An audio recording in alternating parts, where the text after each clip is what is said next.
Salut et bienvenue sur cluboaoriginal.com. Merci de votre fidélité. Ndeka Naïb Sarabino que 5 minutes avec César Ngadi.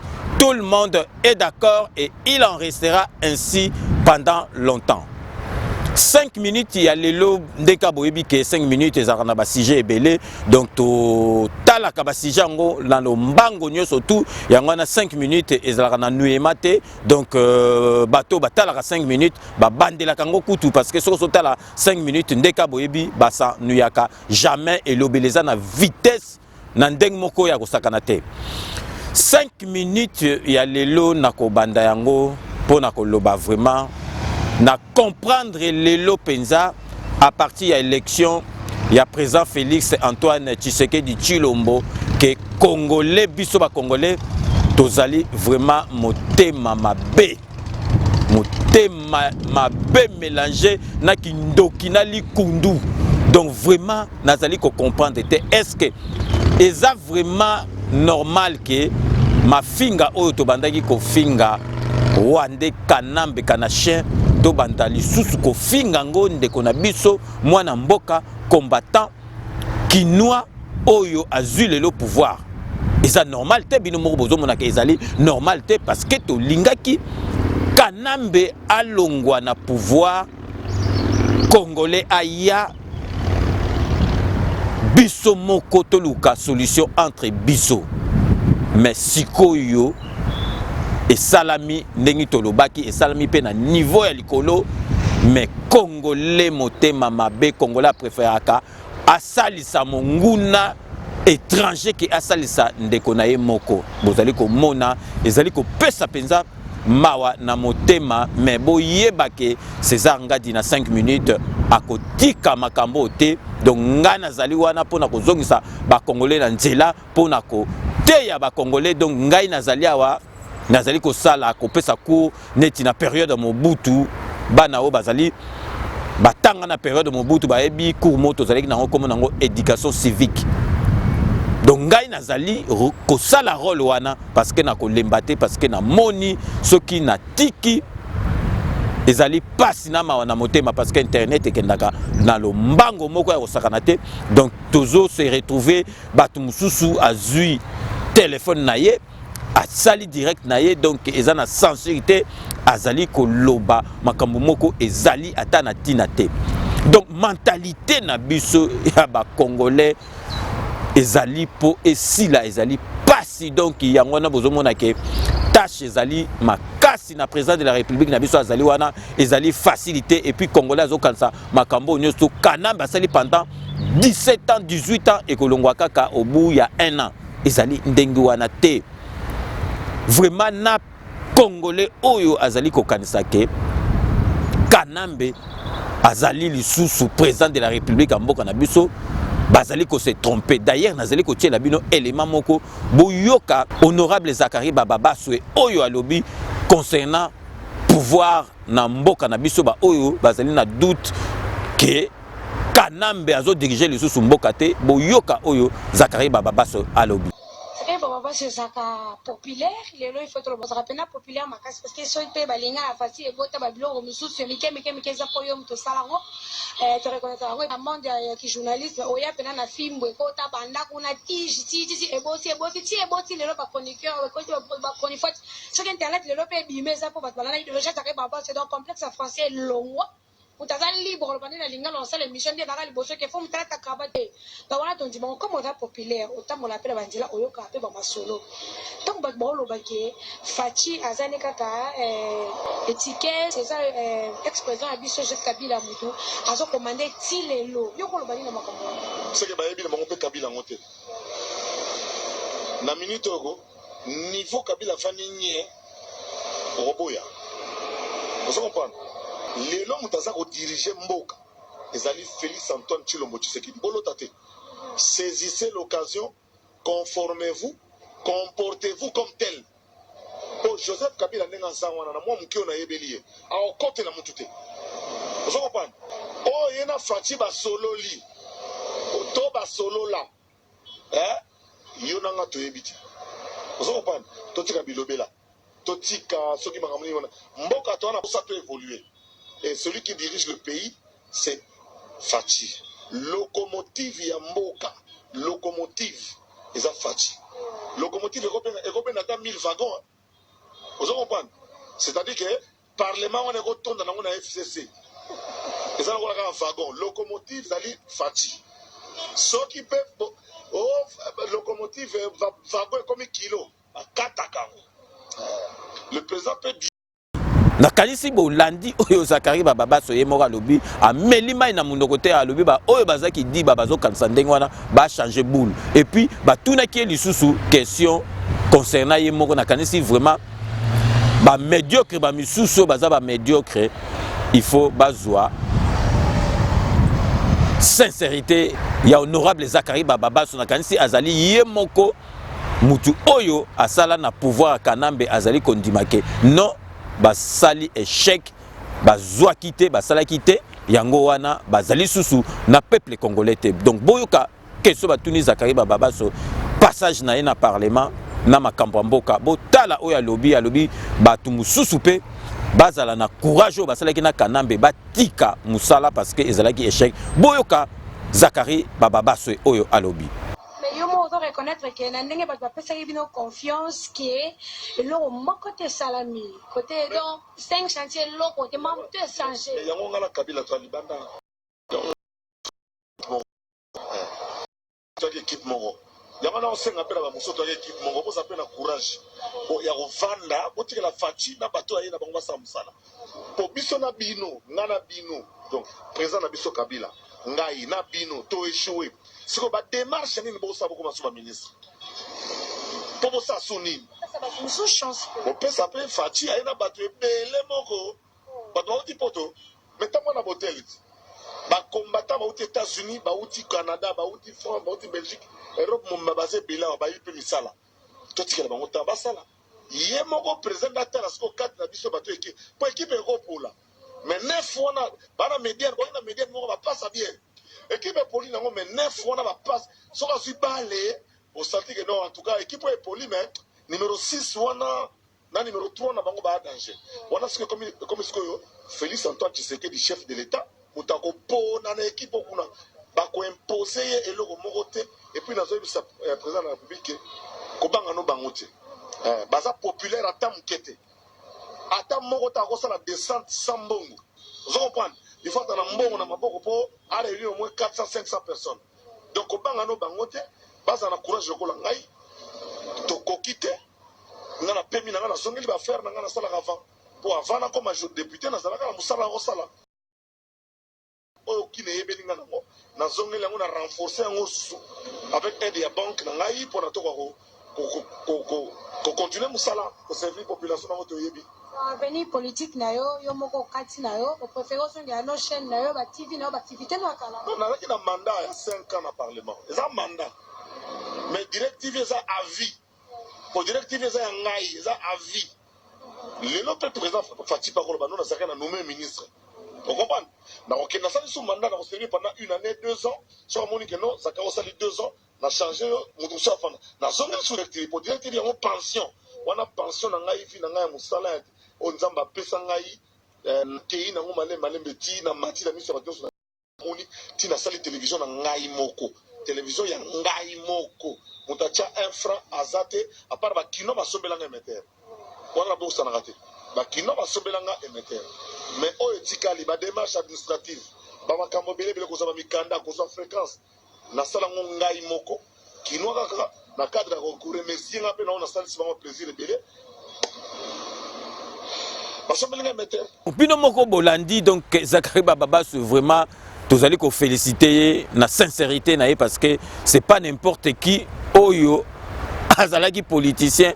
Allo parce que politicien andimaraté sur l'échec mais Zakari Baba ce boyoki ndenge a ndimike ba misusu pe bazwa courage ya kondima ndenge azali ko ndima mitema mabe ya ba congolais na yebisaki bino yango pe emonani na misu parce que congolais pe eloko tolingi to yebite ezali pasi na mawa na motema nazali kopesa bino ba exemple moko concret oyo exemple type oyo ezolakisa mpenza ke congolais azali mutu moko okoki comprendre yete congolais azali mutu moko donc nakanisi na bekolo na baafrike na monde entier congolais azali mpenza mutu moko bakootye nakanisi na deux premières positions parce que azali mutu moko okoki kutu ko comprendre yete nazali kolomela bino déjà que congolais ayebi kosa la différence entre ko rendre mutu service te na obligation congolais soko sengi service ezali service soki mutu asengi yo service parce que nga naza koteya peuple congolais service ezali obligation te nazopesa bino exemple batu combien barata ba vol ou bien barata ba rendez-vous minene omona passer musu mutu musu aza na voiture te asengi muninga ne congolais aza na voiture omona penza obengi mutu ngo yebiso d'accord lobby le musu bengi le musu pa na ba 23h55 oyebisi lobby naza na rendez-vous mo bo nazo kende na aéroport okondo tikanga te omoni penza yebiso andimi pas de problème bona boy et comme lobby obande obenga muto senga qui est service au moins na téléphone ekangama au moins na le mususu donc ayambi téléphone ité apesi mwasi na ye muto ayambi téléphone au moins na pesa version mususu pas mwasi azo kanisa makambo mususu au moins donc yo muto komi victime ya makambo wana okomi muto mabe or que soki tango muto senga ki yo service soki okokite oyebisi muto wana ke non na kokokate parce que bona bo mutu wana sikoa ozana temps ya koluka solution mususu ou bien ko senga mutu mususu service au moins na penza donc congolais ndimi et comme na suka penza donc obengi ozozo eli susu te akangi téléphone au moins na batu combien barata ba avion na bango barata ba rendez-vous minene na kasi na exemple nazali ko pesa batu bazose batu belé bazali ko se retrouver congolais carabo donc service bande konanga ezali obligation te somme ta sengo service ezali ke service soko kokate oyebisi kokate okoki kondimate soko ndimi service il faut osaler la service wana parce que lemsu mutu wana soko yebise ke non alingaki na ye kozwa solution mususu mais tango ndimi okomi kokima ça c'est vraiment congolais nalingi na pesa bino so exemple moko boye kala dans les années 90 boye bike France Télécom kalapoto benga mingi portable ezalaki na te to banoke na ba cabine téléphonique au sombi carte non na taba ezalem suna ba 50 unités okeyo koti otina kati ya cabine téléphonique au bengi ezala su mingi te et comment na ba aéroport na ba place moko boye ezala su te et comment na ba aéroport na ba place moko boye kala ezalaki ndengo nazo betel bino lisole ezalaki na cliché sous bois na kanisi ba période wana toza kuna na vechandu donc na titinjo so film avantage na kanisi pe foi ba histoire cabine téléphonique moko ezalaki na problème donc soko yé oti sikoyo carte na yo au décrocher au lieu e banda ko longolo ba unité na carte au na tango décrocher et vandika ka calme ezali ko longola yo ba unité T. Donc okoko benga na yo vandi na yo ata 4 heures du temps donc carte na yo et kozala décompté et vandika on dirait o witaki ko somba yango donc cabine téléphonique wana et banda kala donc bato babanda ko utiliser ngo ezalaki bandingari ba malien ba sénégalais donc ezalaki na problème te po bomo na ga congolais azamuto a problème soki okotisi congolais na likambu na yo et ko beba parce que toza peuple moko soki maudit to ebité boyo kalisolo donc bandinga ngwa ba bando ya penzo mona mutaye akoti na ye ati carte téléphonique na ye abengi ndengi batutu babengaka abimi na ye bango moko bazali na circuit siko ndinga ngi moko soka salaki réuni na ye baki congolais na le wana zaiwa dans la paix retrouvée ayebisi kop wana mba ndeko na ngai boyoka ndengi ekomaki po bomona ka congolais aza mutu moko ya ba problème congolais tango ayebi kop wana ekomi nzambe nanga boka donc congolais soka ya koti wana po abima ekomi problème ekomi a robeta ba 3 heures du temps au mona congolais ye avandi na kiti ti siko ba mindele ba komo mona ngo suspect et puis ekomi ti na suka e bimisa bagarre bata makasi ba komi donc avant kota wana opesi là et komi ti cabine na ye na suka donc au mona mutazo téléphoner mususu ye wana zo beta papa bima mona oh non na robima te e komaki suka e komaki bagarre trouble kota mbila kweya ti siko ba ko rêver que cop ezalaki cabine on ezali na problème bazako obligé baloba yango congolais pe moko afsa fundi boina boy botala fundi que cabine wana tala boy ti cabine wana France Télécom ya e bongisa cabine wana makambo wana e beba likolo ya ba congolais oke bandinga ki ba betata ba 5 ans na cabine wana donc ba ya koti a téléphoné comme si rien n'était 10 minutes 20 minutes a bimi ko ya plusieurs fois mais tango ka ba laxi congolais kope bébé bimisa bitumba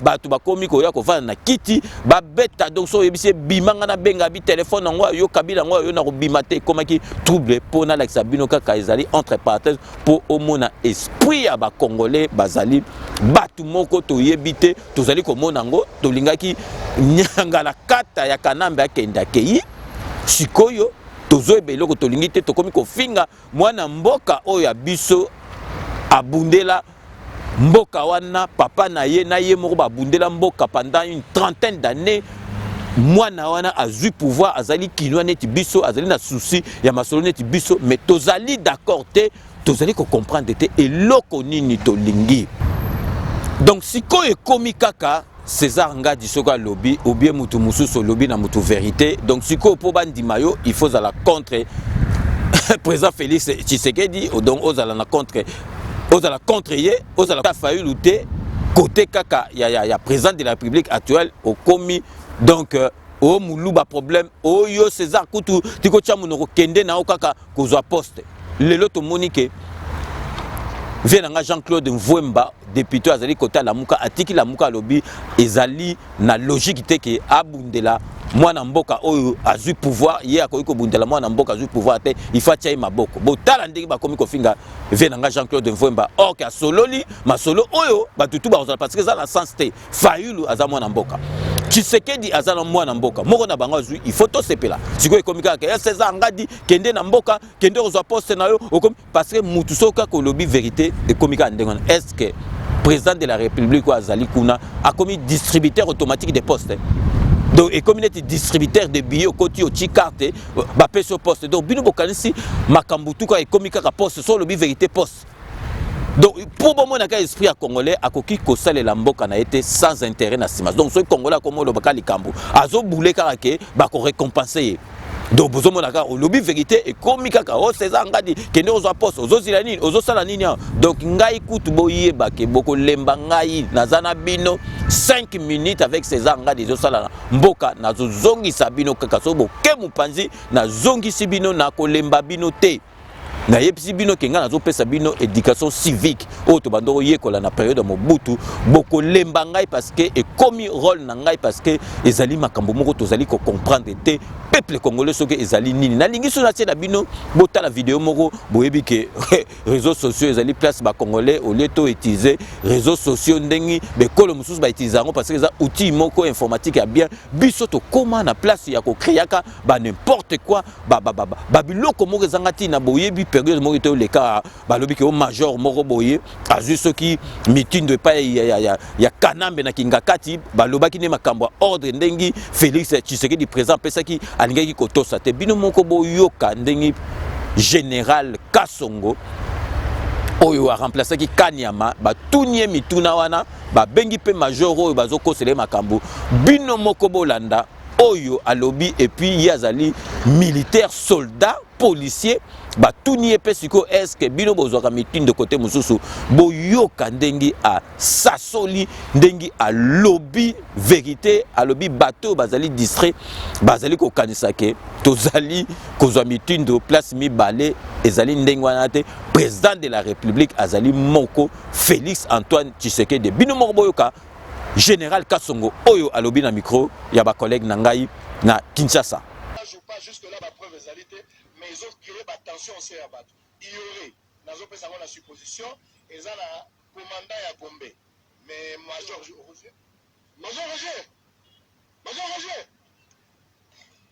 heureusement Gazali pour les exclusivité da bela au monde major yewana oyo baza ko lobake major aboni mboka yeyo. Alors, mon général, heureusement que tout le monde major Pazalia, voilà la témoigner.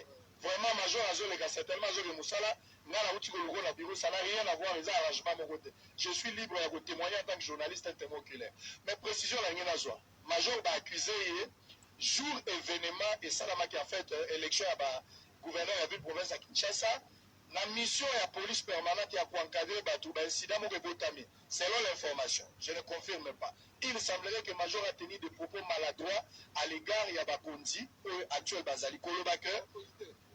On dit Mokonzi. Mokonzi est mon commandant suprême.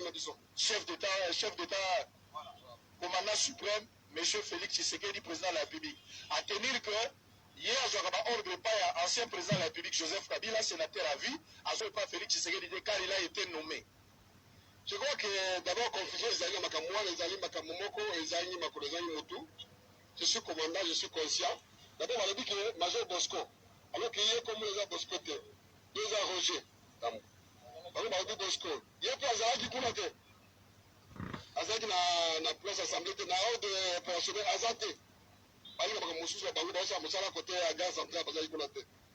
Et puis, policier, Azali, à quoi dépend de la présidente. Oui, policier, vous dépendez du président. Bisso, ma cause, la banque. Bisso, nyoso, je dis que le commandant suprême, Azali. Policier, un officier, à contenir le langage.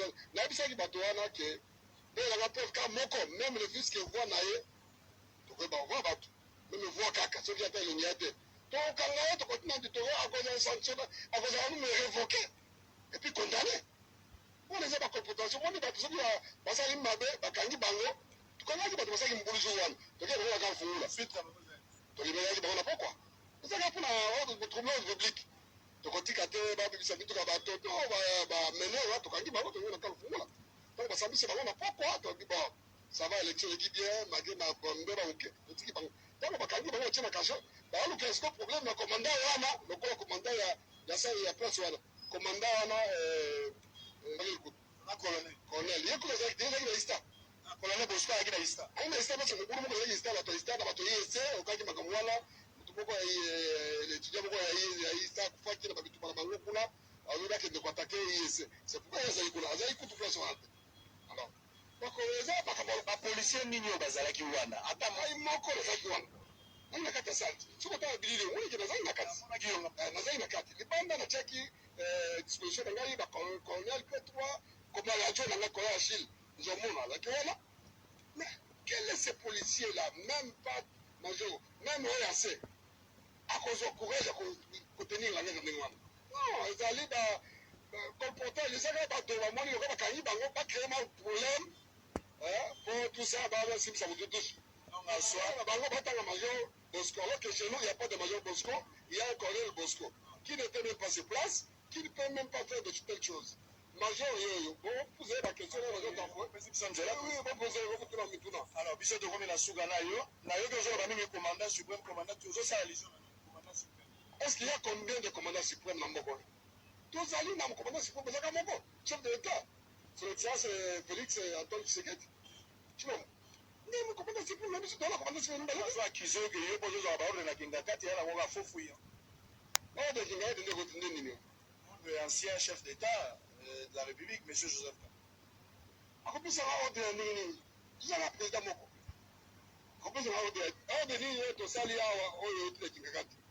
Ordre de Moko, tu as Kaka, et pour te faire président de la République, à qui tu vas bien s'intégrer. Activiste pas commission générale et qui pas dans tout comme va comme on va dans mon capacité à autre na exécuter ango mais tout toi na ne kota na no na ta na ndoto tout toi ne kota mais toi na baso ku kota ouais biso ko ba ta la mukate ba ta nini ya fash cash ouais moi je PPT c'est on est allé biso te on a comme la dire politicien c'est pour ça qu'on a pour la grande législation et comme on est suprême là tout azali président de la République c'est tout ça va politiser te et on a pas on a comme bateau et oui bateau ça comme na bango nga na za parti morote que non na za ça na bacha je suis en couleur te nous sommes au service de la société de la constitution commandant suprême et si baza mi balete mboka ni leso wana commandant suprême balé on ça makabo moko kutu moi c'est pas ninga ba ninga ba kotsa makabo ba parti wana na yoko c'est la police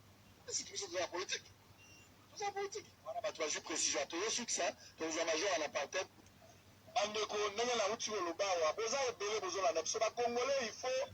Il faut pas bon le barrage dans le. Je remercie le commissaire provincial de la ville province Kinshasa. Nous avons répété pour la disponibilité. akoya kondima tosala yango na bureau, mais il lance son bureau akiti exactement lokola mwana mosala mpona koloba bozwi baprécision botika kokolporte, restez dans ce qu'on vous a dit. La voix officielle a parlé, botika la place wana. Les fameux majors dont on accuse, dont on ne maîtrise pas non plus le nom, au fond de moto mazala kombo wana te boyoki yango na poto awa na Kinshasa, major moko alobaki major ya Gombe yeyo Bosco siko toyoka elano major Bosco mbote kombo la ngai za major Bosco te papa Israël, kombo la ngai za major Roger Tambo ndenge komame na nominate awa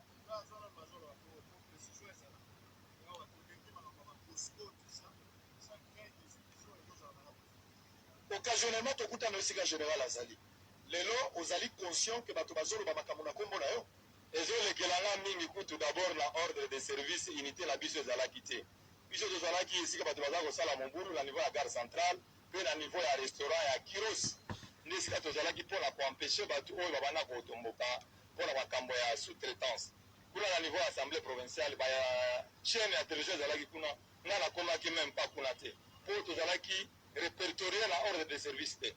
Qu'est-ce qui fait que Batanga Kombo, bon, ben que Batanga Kombo, on pointé au tutoie. Ezali un acharnement, ezali confusion. Qu'est-ce qui s'est passé? Même de passage, tu n'es pas passé par là? Non, non, même de passage. Donc c'est une nette confusion. Raison pour laquelle le monde qui est là, tranquille, imperturbable. Je ne suis même pas agité. Pourquoi? Un simple major. N'est comme ça pour faire ça, l'autre Kolobawana. N'a pas le Bible Banengwana. Mais il y a d'abord un homme qui a un Kangangaï. Or, nous disons toujours qu'ils ont castratifié. Et où tu as l'icolo et qui titi.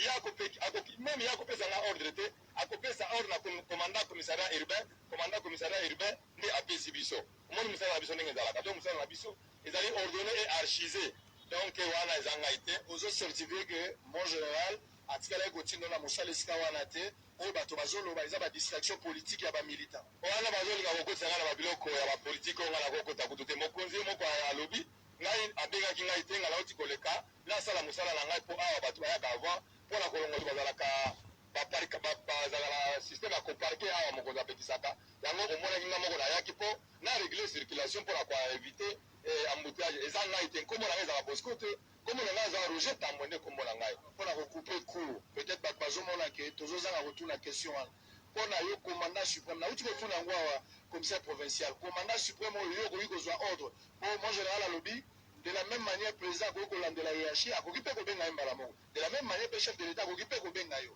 il a aussi le pouvoir là chef de l'état nini yo okoki koexécute bato papa eza kokakola te mokonzi ya mboka aza kaka moko Félix Antoine Tshisekedi Tshilombo nde président de la république na biso nde président suprême ya mboka oyo mais est ce que tout ezali est ce que akokakola wana ezali stré yo eza moto ya songisongi est ce que bakonzi aza mibale bamokonzi aza kaka moko yo oyebi ngai très bien Roger Tambo est ce que baza mibale nga ntango nayokaki Bosco oyebi ngai mpe oza moto ya songisongi.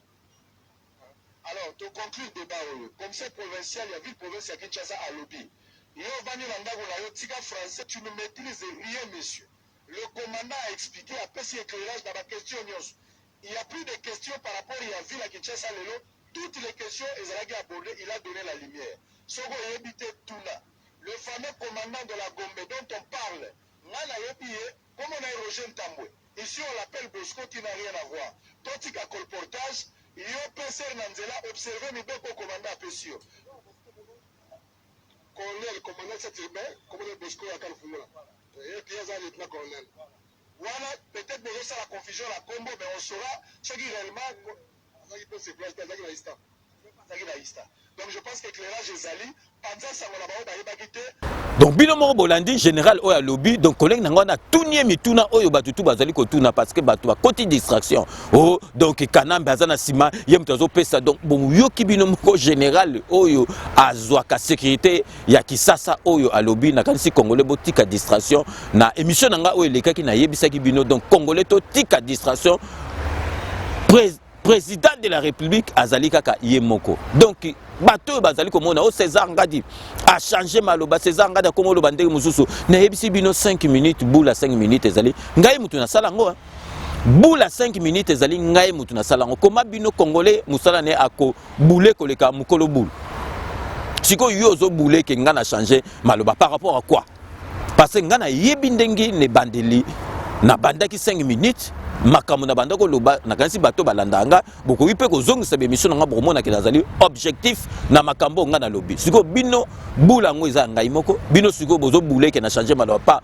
à partir ya ndenge ni bino bolobi bo donc bino boko bule ko lika nga mo mokolo bule attaque tout petit nanga pas parole c'est grand bouliste mais aboula kana ba marque wana te donc nga mutu na bimisa 5 minutes boule na ngai na ebi ndenge nazo kumbela ngo bino bokoki koloba te ke oh changer maloba non na changer maloba te avant l'élection na après l'élection eza pareil te pour 5 minutes avec ces engagés na yeseki bino et puis na répéter les bino sous avec véhémence oyo amoni ke nga nazo solo la mabe ou bien ngai na changer boule akende place oyo akomona ke bazali ko solo la malamu parce que ngai na ko changer maloba na ngate nazali mwana mukete nazali zobate donc j'ai des leçons à recevoir des personnes encore moins ba recommandation et pas ya mutu morote parce que na yebi makambo oyo ngai nazali koloba donc peuple congolais bo moni mutu oyo bozali ko minimiser ou ko finga parfois ye wana nzambe atindi po aya ko bongisa mboka na biso Congo botala président na biso azali mwana ya bilaka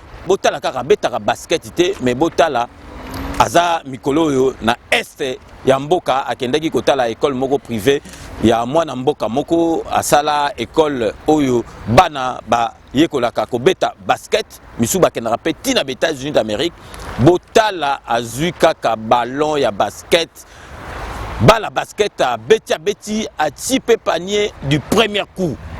Donc bozomo na penza kaka mutu lokola président na biso aza mutu a chance botala ka ndenga zui pouvoir tia komo kumbela masolo devant Kanambe devant dauphin Kanambe donc eza jeté bozomo na mutu te akoko boire ka balle boye pe abwaki ba professionnel ko bazara soko a changer place ba epsele msu chapane mona pe e biki mebo moni président na biso na lakisa bino na ba image botala ndenge a ti panier du premier coup po batu bo mona ke azali président moko azali na chance ye mutu akokumbela mboka bino moko botala na bilili ndenge ati panier et pesi batu ne sengo savait tout dire donc il faut bozwango na marque spiritualité pour bo analyser et loko nini elingi ko lakisa wana botala bino moko ndenge atiaki panier. C'est dans le souci d'encourager l'entrepreneuriat national que le président de la République s'est offert cette randonnée le long du lac Kivu, un tour des propriétaires qui lui a permis d'admirer les booms immobiliers des Gomatraciens. Le président de la République, Félix-Antoine Tshisekedi Tshilombo, a accosté au Kivu International School, une école unique en son genre. Opérationnel depuis 2017, le Kivu International School est un projet collégial du célèbre basketteur Bismarck Biyombo ainsi que messieurs et madame Dario Merlo Kasuku.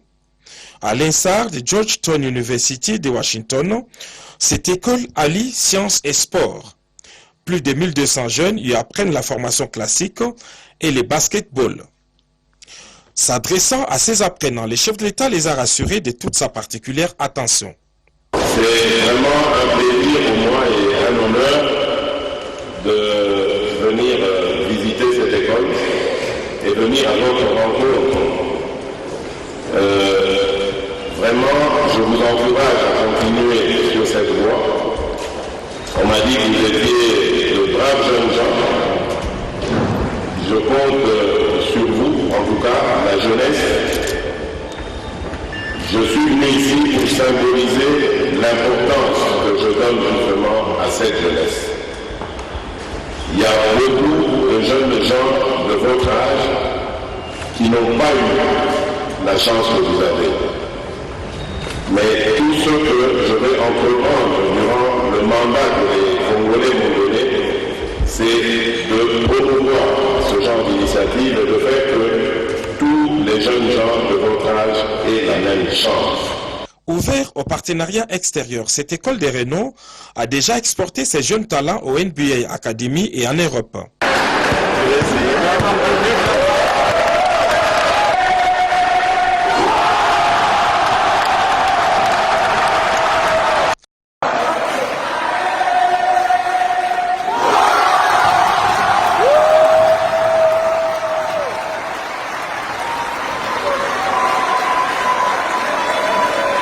L'un d'eux, Mireille Mouninga, fait partie du top 5 des meilleurs joueurs de France.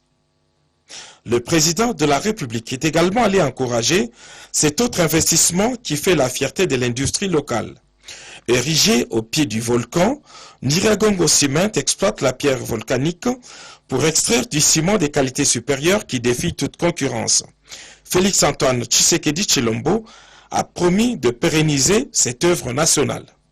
Bino moko boyi totala donc ezali eloko moko bombo bakolo bake n'importe qui pas kocha mais n'importe qui peut l'aime super ko raté du premier coup abeta basket bomoni a dendisi a boaki ati du premier coup donc ezali botala ba signe moko ezali ko ya présent oyo bozali lelo ko loba mais tokotala kaka deka na loba ke l'avenir nous dira la vérité er mususu ye mutu akobongisela biso mboka et puis ngai nde naza sûr que congolais akolia.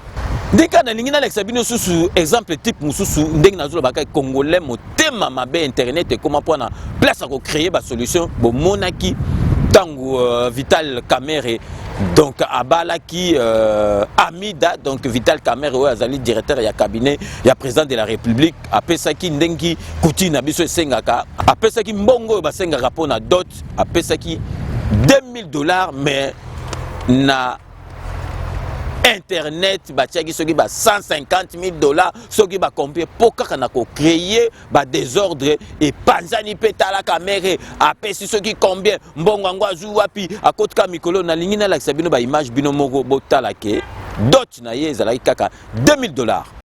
Oui. Je pense que nous avons fait. Il y a la dot. Oh oui. 30. Hein? Il y a la dot de 2000. Maintenant, il y a la dot. La dot que nous avons demandé, $2000. La dot. Applaudissez!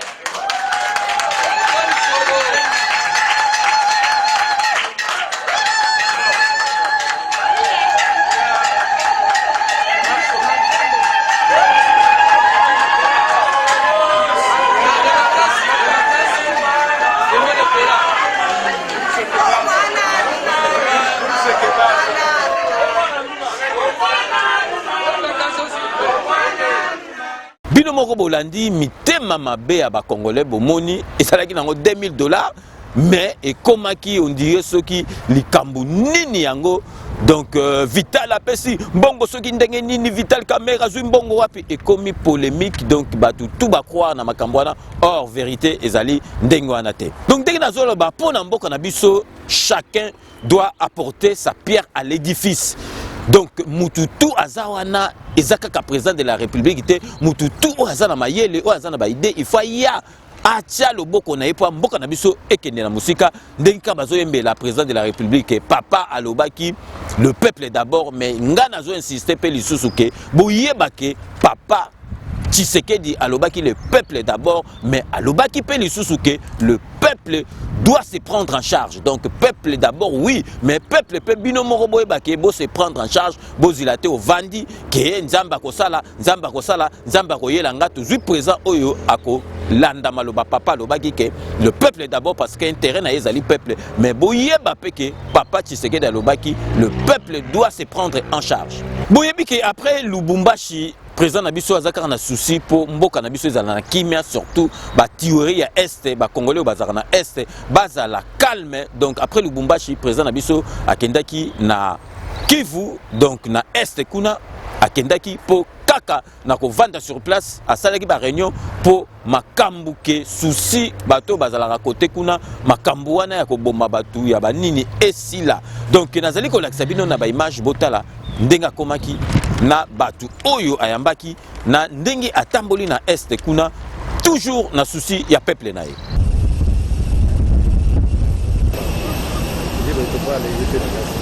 Au terme de sa mission officielle de 3 jours dans la province du Haut-Katanga, le chef de l'État Félix-Antoine Tshisekedi Tshilombo a repris son billet d'avion et sa carte d'embarquement dans le vol commercial 556 des Congo Airways pour la province du Nord Kivu. À son arrivée, sous une pluie fine, toutes les dispositions protocolaires d'honneur lui ont été déroulées sur les tarmacs de l'aéroport international de Goma.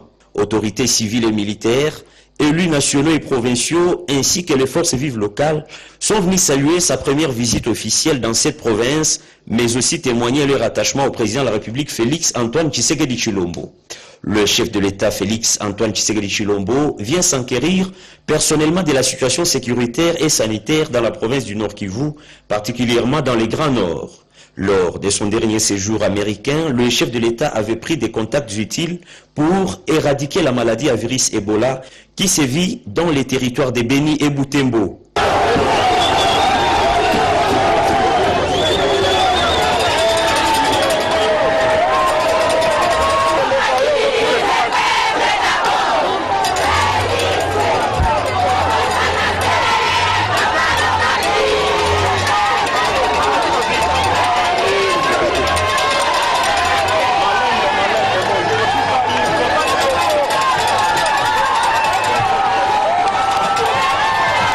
Lors de son passage dans la province du Nord Kivu, le président de la République Félix Antoine Tshisekedi Tshilombo ne manquera pas d'échanger avec les autorités civiles et militaires, la notabilité de la province ainsi que la société civile.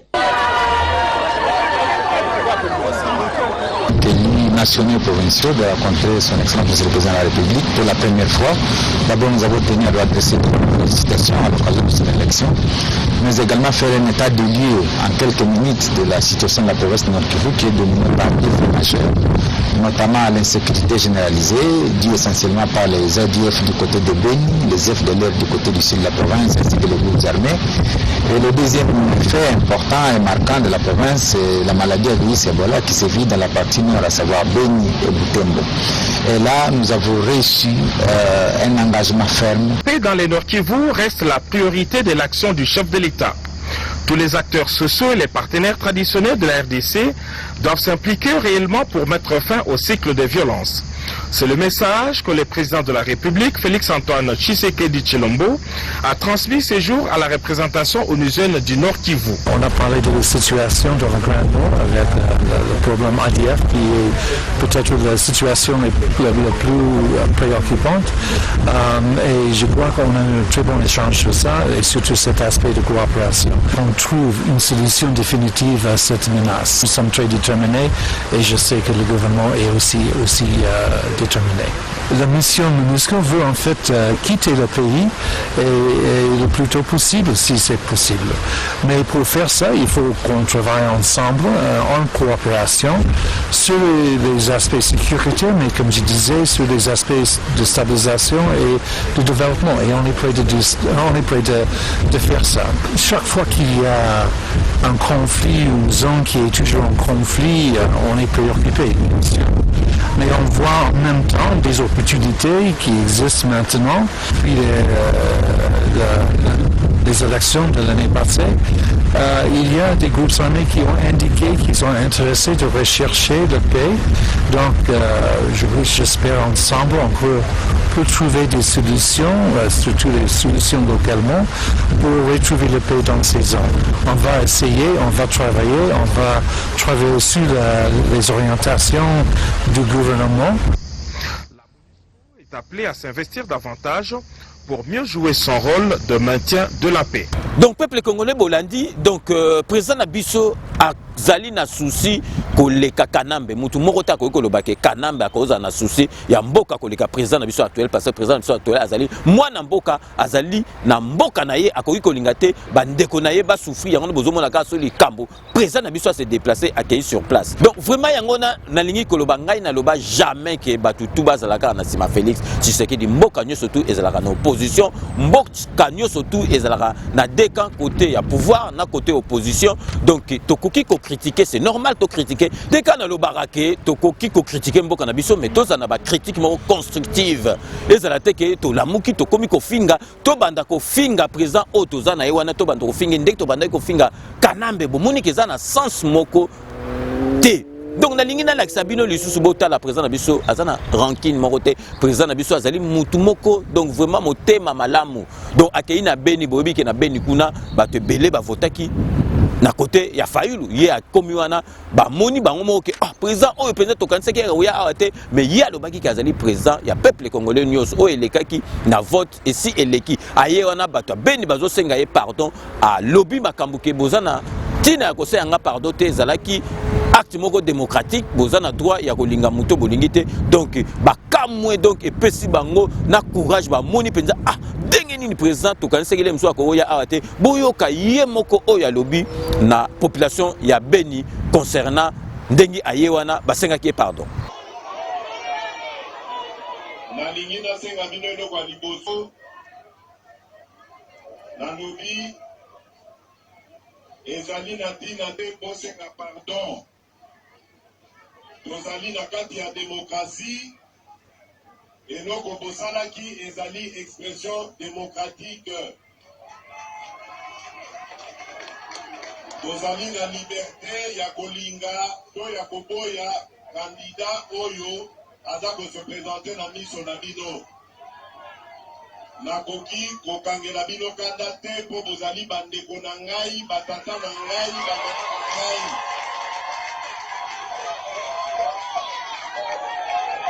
ndenge pe tolakaki bino ngai na ndeko na ngai Vital Kamerhe ntango toyaka awa mpo na kampagne tolobaki ke soki bovote biso tokozonga lisusu awa na Beni mpo toya kotia likambo ya pe ekoma réalité. Donc bino moko bolandi donc bosomona penza ke président na biso azo solo la bien et puis aza simple bomonaki ndenge abetaki basket aye avani na bana azo pesa bango bambote donc aza penza président moko simple et puis tango azoloba état de droit mboka na biso il faut installer donc justice ezala makasi akopesa bango possibilité nyonso tout ya kosala mosala ezali pona kotala ba dossier moko ya makasi neti ba dossier ya Kanambe na ba dossier musu parce que ezali ka pona kokanga bakuluna eza na problème te mais ceux qui alingi ekoma penza état de droit acha justice na ba moyen nyonso tout basala mosala ndenge sengen eza pona ba dossier neti ya ba Kanambe la preuve naza ko lakisa bino ke azakuna na este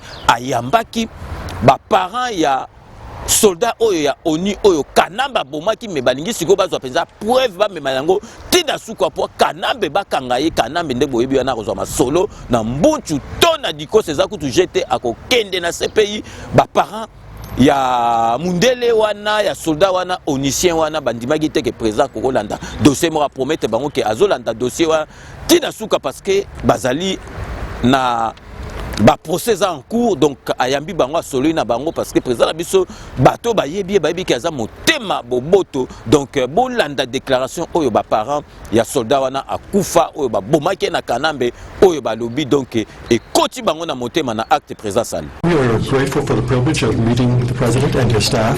Nous sommes très heureux pour avoir rencontré le président ainsi que son staff. We are grateful that he has pledged his public support of the investigation and the trial that's going on now in Kananga. Nous sommes très heureux qu'il ait émis cette volonté de pouvoir suivre de près ce procès qui se tient à Kananga. We believe that he also wants to get to the truth. Et nous croyons également qu'il voudrait aller jusqu'à découvrir la vérité. And that it will be for the best for his country to reveal the truth. Ce serait quelque chose de bien pour son pays afin que la vérité soit révélée.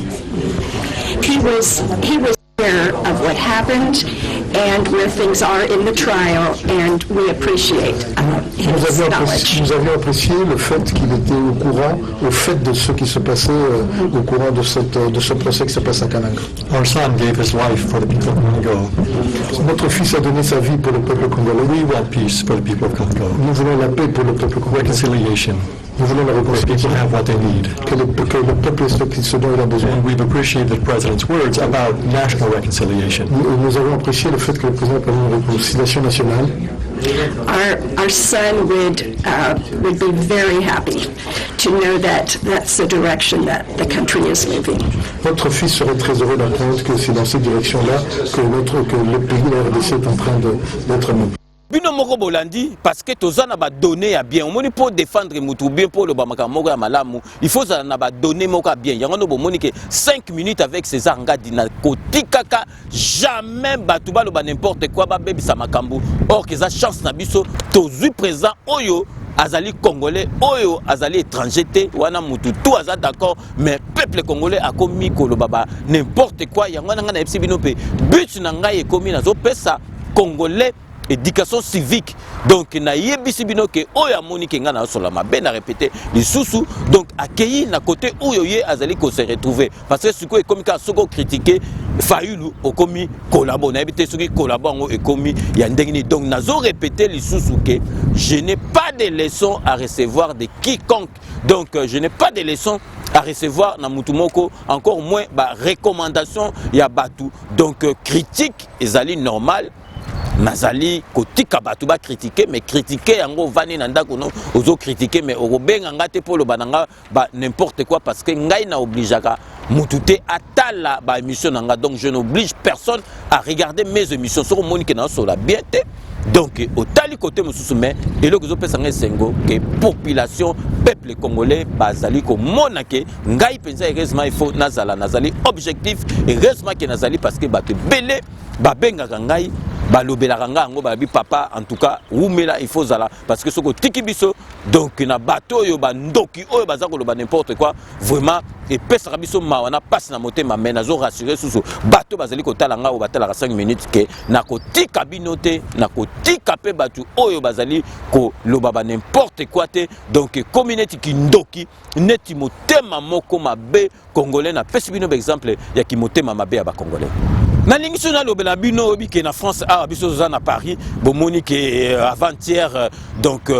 cathédrale na bango ya Notre-Dame ezika ki incendie na moto donc bazana ma makasi mais botala peuple congolais donc bakomi ko poster kaka makambo ya cathédrale wana bakomi ko koma ko sala so ndenge nini eza mabete ba congolais oyo bazana France bon bakoki ko yoka mawa parce que mboka oyo komi ka neti ya biso mais mawa na biso ekoki ko lekate tali biso te makambo wana siko cathédrale na bango eziki ya biso nini na kati biso tango bato na biso bakufaka kuna omona makambo na biso oyo congolais moko awa ya Zaïrois awa ya congolais oyo mwana akufaki awa na bambila bamemaki ye na garde à vie et puis bamemi l'hôpital akufi mama wana bandoko lela congolais boni asalaki ba vidéo be congolais moko apostaki pour alela bazaki belé tala siko makambo ba français et communauté ya biso po bomona ka congolais donc mituna biso ezalaka bien te donc to boyite to koza la na ko compatir ndabu mais makambo de tali biso te au moins te bango na journée moko basali combien de dons ya ba milliards et leki kutu ba milliards na ndengi basali ba bilan prévisionnel na bango na ndengi basali prévisionnel na bango pour ba bongsa cathédrale wala mbongo kutu bazuka na 24 heures et leki déjà ba milliards donc et leki kutu mbongo oyo etangami oyo esengi po babongisa wala se biso soki to sengi mbongo kutu abiso to zalaka kutu pato to sala bino miso to chiba ibani na biso botindela biso combien peuple congolais azu boyebi biso to ngana lakisaki makambo mwana moko awa zaki na ba problème nan peuple congolais botinda combien to tinda te peuple congolais lingani biso na biso to lingani te peuple congolais rolinga a aider étranger qui a aider moninga na ye nazo pesa bino exemple titinjo so film avantage azana na film avantage boutique na ikuna ba congolais bakenda combien pour basombele biloko congolais kendaka combien pour asombele biloko critique ndenga wumela ne loko ne wana bazo critiquer donc ceux qui azana ndokité balo bazana kisi parce que wumela pour congolais soka sale loko moninga na zo s'attendre kake et ko wumela te et ko kuya et ko kufa akokanga soki congolais awumeli ne loko moninga na amona kake non azana bakisi azana nini na opesa bino pe exemple ya radio Mangembo MNG radio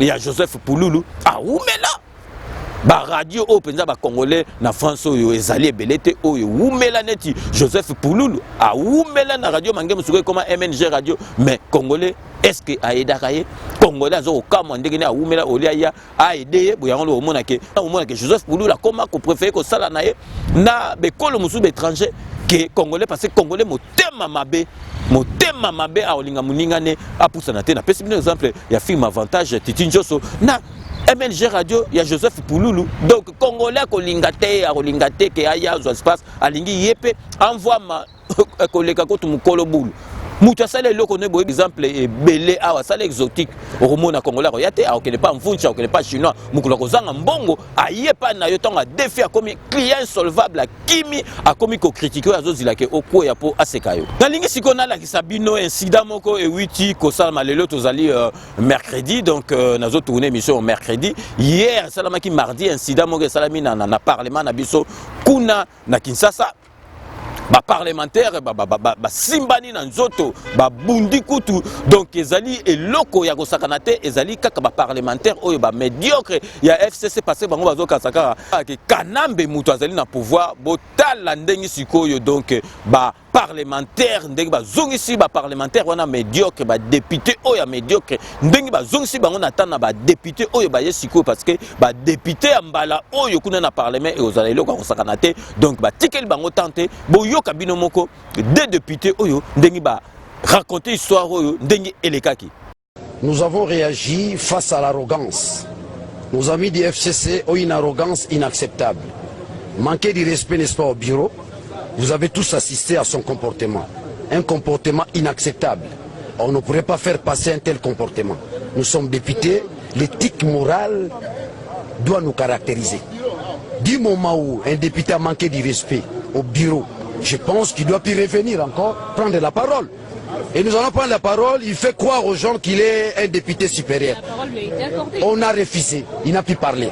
On a fait preuve, n'est-ce pas, d'engagement en tant qu'opposant, on lui a pu accorder la parole, parce que s'il prenait la parole, on aurait valorisé l'arrogance dans cet hémicycle. L'hémicycle ici, nous cherchons la beauté de la démocratie. L'hémicycle ici, nous cherchons les applications et les implications de tous les députés pour la beauté de la démocratie. Il n'y a pas un député supérieur aux autres. Que tu sois grand en taille, que tu sois brun, laid, vilain ou beau, je pense que tous nous sommes collègues et nous sommes soumis, n'est-ce pas, au règlement d'ordre intérieur. Ma suspend de séance pour la biso ba quinoa. To moni muninga na biso député alingo mema makambo na nenga kipomba. Yango to telemeli to bise pomba roza na salade. Soza pomba to diminuer yo. Ici nous devons, n'est-ce pas, faire la promotion des valeurs. N'est-ce pas, des valeurs liées à l'éthique morale. Les comportements doivent jouer pour un politique. C'est ça notre problème. Vient de suspendre la séance et dites-nous c'est pour quelle occasion? Oui, parce qu'une certaine génération politique veut prendre en otage l'avenir de tout un peuple. On a voté cette année pour qu'il y ait changement réel. Mais parce qu'ils ont eu le privilège non mérité d'avoir encore des sièges ici, et ils s'appellent majorité, ils veulent ravir encore la chance à cette assemblée de changer la vie des Congolais. Alors ils veulent tuer toutes les procédures. Ils veulent manquer du respect au président de l'Assemblée. Ça veut dire manquer du respect à toute une assemblée. Pour dire que le peuple est nul, il n'a rien fait. Le peuple n'a rien fait d'essentiel. Là, nous n'avons pas accepté. C'est ça, en fait. Quel est votre souhait, vous, en tant que la procédure soit respectée, ça c'est de 1. De 2, que tous ceux qui sont de l'ancienne majorité présidentielle là, ceux qui ont géré pendant 17 ans, arrêtent d'imposer leur règne à nous tous et vouloir le perpétuer. Nous sommes venus ici parce que nous sommes une nouvelle génération politique et nous devons le manifester ici. Sinon nous sommes venus rien faire. Moi s'il ne change pas, moi je rentre dans mon fief. Je ne suis pas venu ici pour m'asseoir et écouter les gens qui ont tué le pays 17 ans et qui veulent encore confisquer la démocratie. Nous, ici, je n'accepte pas. C'est pour ça que je me suis levé. Naloba Lingala bien té, mais dans un Congolais, chaque Congolais, il faut y avoir Lingala Tamouké, dans un Goma, élu de Goma, au provincial et au national. Et là, on est à Bateau va régner pendant 17 ans. Balingi va imposer système de jeunes à Bango dans l'Assemblée Nabiso. Il se disent majorité. Mais majorité aux autres, il a écrasé volonté du peuple, écrasé changement, et boyer le peuple, et mon avenir à pays na Bango. Parce qu'il voulait imposer au président de l'Assemblée, après sa Bango parole pendant que ce n'était pas le moment. Alors, tant que le président a boyi, baye ba kangi micro, ba Bengani, secrétaire au président désigné à sa communication. Communication, c'était une communication. Avant la communication, il n'avait rien à dire en principe. Tant que le président a boyi, baye, ba salier ma boyi. Est-ce qu'on fait ça à un président de l'Assemblée? Ça veut dire qu'on se moque de la République. Bah, c'est moquer la République Mobimba. Bah, manquer respect dans le pays Nabiso. Ce n'est pas normal. 17 ans à Bango et Leki. Là, nous sommes en train de changer. Nous sommes toute la génération Moussoussou. Pas Congolais Bayeba. Naza élu de Goma, mais je défends la nation entière parce que je suis élu au national et au provincial. Donc, mon Nango Awa. On n'est pas venu blaguer ici. On n'a pas étudié pendant tout ce temps. On n'a pas fait à parents Nabiso. Tolinga Tosal Samboka Nabiso. Bango Baboya. Bayibi chasse Nabiso 17 ans durant. Ils ont continué le règne d'anthropophage.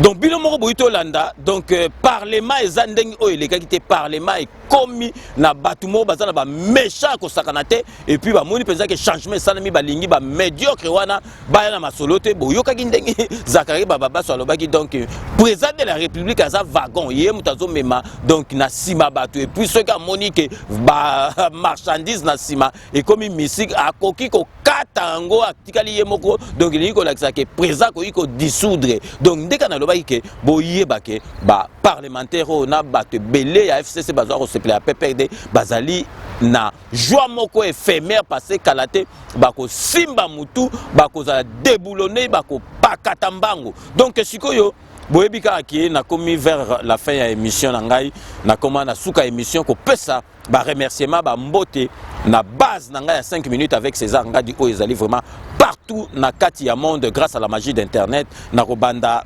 lelo vraiment kopesa na base na ngai ya Séoul na Corée du Sud condoléances na mokonzi ya Séoul o babengi Lomboto mokonzi ya Séoul oyo awuti kobungisa papa na ye vraiment nazali ko partager peine na ye azali base na ngai ya Séoul na kombo ya Lomboto mokonzi ya Séoul ye abengaka nga trop parce que aza na souci na makambo ya mboka atindela nga message alobi penza ke na minute oyo papa akufi epesa nga mawa yango wana vraiment tokabola ka bisengo te na lek pa mawa il faut ko assista ka batu donc ya zali na famille ya joueur munene ya bale mayanga maku oyo ya Vita Club International ya Léopard oyo akenda pe na Coupe du Monde donc vraiment une fois de plus condoléances nanga vraiment le plus attristé na Lomboto mokonzi ya Séoul na Corée du Sud donc vraiment courage na yebi oyo ozali ko sentir parce que moi aussi je suis passé par là donc après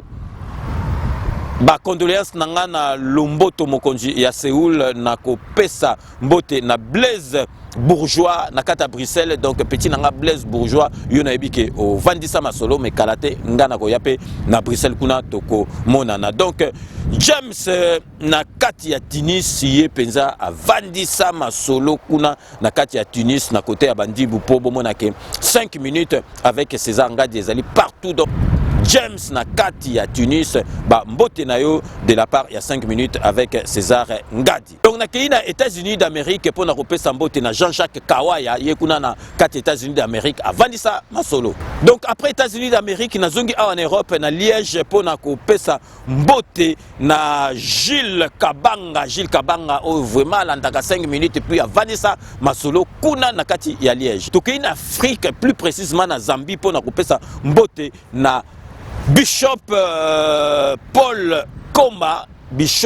Paul Koma oyo avandisa masolo na kati ya Zambie 5 minutes avec César Ngadi amakakangote ye asimbi base na kati ya Zambie donc Bishop Paul Koma mbote na yo ebele tiko tokei na Nairobi kuna na Kenya na kopesa mbote na John Mbaya donc yo moko yebika masolo to solara na 5 minutes kuna yo na kati ya Nairobi tokomona na bakalate donc John Mbaya avandisa masolo na kati ya Nairobi donc na kei na kati ya Bundes ye asala conteneur pour na makambo hôpital azozila kaka ke masolo ndenge komi okende bien pour akende nango na mboka donc batala pe makambo douane donc azali congolais moko ya ko féliciter na pesi Blaise na kati ya Bundes il va se reconnaître donc ye aza na conteneur na makambo ya babiloko ya hôpitaux donc aromemango na mboka na biso po aider population donc na kei na Chambéry ceux qui na kei na Chambéry na kanisi petit nanga baza kuna donc Patrick Kano na Patrick Ngadi na moment au bazali kuna na pesi mbote na bienvenue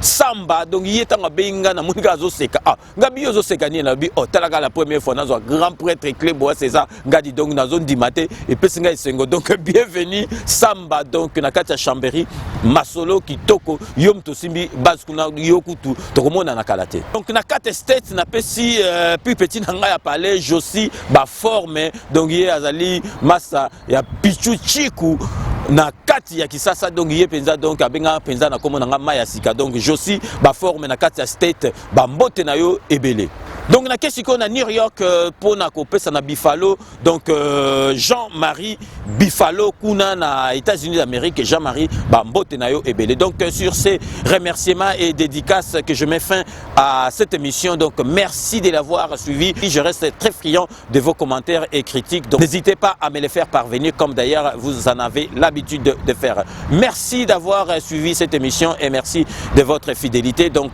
d'ici là, portez-vous bien et à très bientôt. Nous allons nous retrouver avec grand plaisir dans 48 heures pour un nouveau numéro. D'ici là, portez-vous bien et à très bientôt. N'oubliez pas, tout le monde est d'accord et il en restera ainsi pendant longtemps. Dès qu'on a Sarabino que Kanambe Masolo nae komiko poussa na pembeni, il faut soit Masolo na mbunchu tona dikosi abu pia.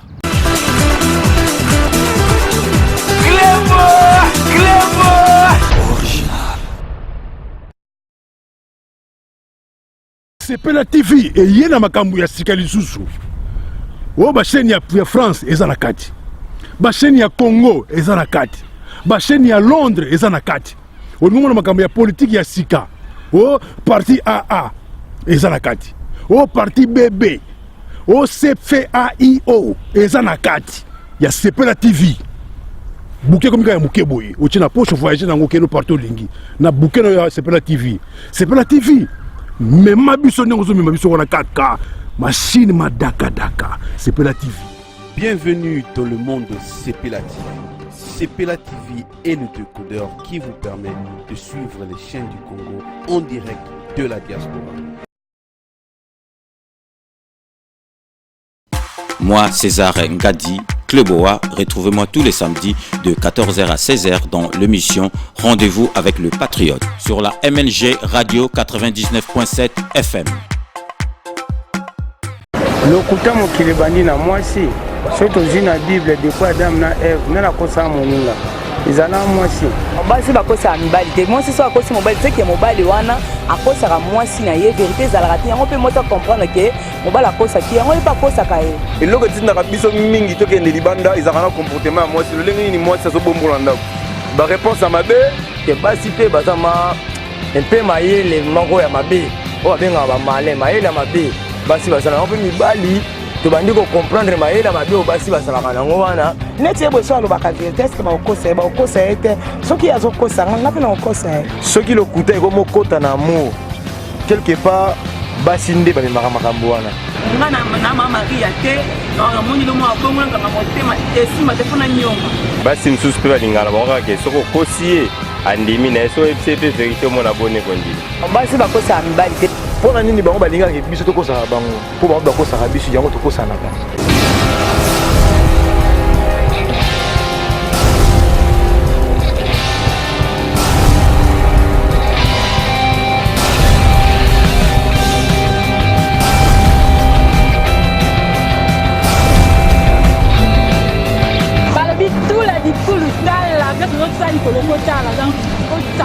Surtout la clé originale, vous n'avez jamais décidé.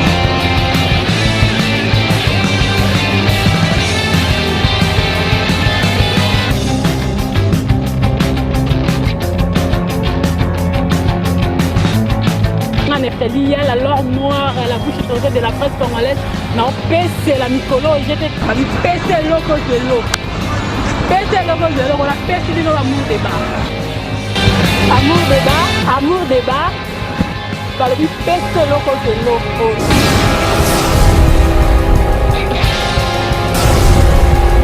Nakati amour débat basi jeza ebele donc on s'akanté donc bozaboko lemba ngana lemba bino te po bino nde boko lemba basi je merci mingi na yemo comme mon patron mon boss César Ngadi depuis Paris donc zalayo amsa les osala makitoko si je na biso elelo nakati amour débat eza nini nzambe na ngai